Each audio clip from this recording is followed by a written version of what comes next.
This Finance Friday, we are tackling investing for beginners. And did you know, Courtney, you can start investing with literally any amount of money? I love that. Joining us now to share 5 steps that will set you up for success before your first investment is certified financial planner and president of Shakiba Capital, Trevor Shakiba. Happy Friday. Welcome back. Yeah, thank you. Hope y'all are doing well. You too. And I love this because I think at any age, I was saying that my son Connor has a dog walking business. He's been saving his money. This is a lesson for anybody at any age. And the first thing is, where do I start? But you say also kind of get your ducks in a row, right? You want to be organized.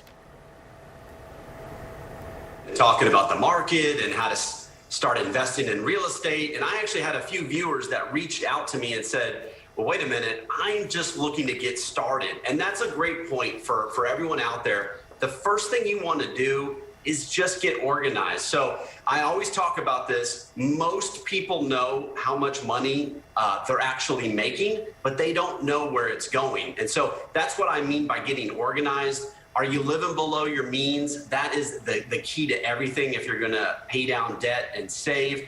And remember this, Courtney, this is really important. You don't instantly build wealth overnight. You just need to do the next 2 or 3 things on your list, and wealth happens over time. When it comes to the debt that you just mentioned, Trevor, I mean, when people are evaluating their debt and their payments, especially if someone is dealing with like a ton of credit card debt and they have all of these high interest payments, right? How do we tackle those things while at the same time investing and thinking about our future? Because isn't there such thing as like the difference between good debt and maybe really bad debt?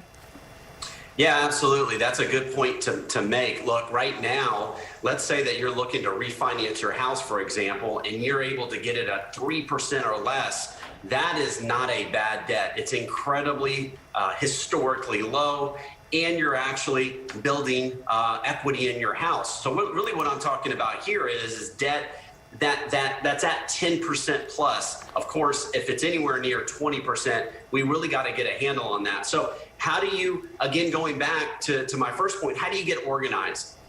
You've got to know what debts are out there, how much you're paying, and then how do you consolidate and attack it most effectively? The bottom line is here, there's no other way to say it, is you've got to get your debt under control, because wealth, people that are extremely successful from a financial standpoint, they want their money working for them, not for the credit card companies. Mm-hmm. Absolutely. And before you get started too, I know one of the things I've learned from you too is you have to have a cash reserve. Yeah, absolutely. And look, if you didn't believe that before, you've got to believe it in 2020 after everything that's occurred.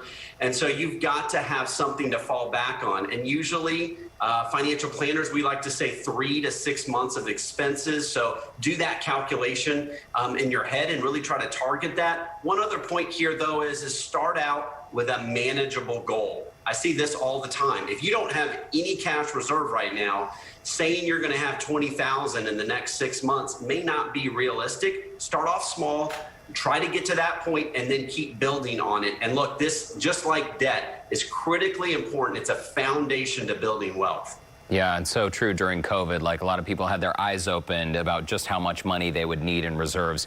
Trevor, a couple more points to get to today. If there are W-2 employees out there, right, like if you work for a company and they do a 401k program and you can do a match, your advice has always been take advantage of that full match. Yeah, look, I know everyone doesn't have that, but if you do, don't give away free money, right? You want to take advantage of that, whatever that match is. So as an example, if it's 50% up to 6%, you need to save in that full 6% to get that full match. It's an easy first step. Certainly cash reserves and debt, but in my opinion, you also need to do that. So really to Courtney's first point, you can do a number of things together to get yourself on the right track. My other point here is make sure you pay attention how you're saving into that 401k. Is it before tax, after tax? I'm a huge proponent of tax-free, so you may consider the Roth option on your 401k. And Trevor, once we look back at those first 4 points and we've checked the boxes on those, then you say make an appointment, go see you, a certified financial planner.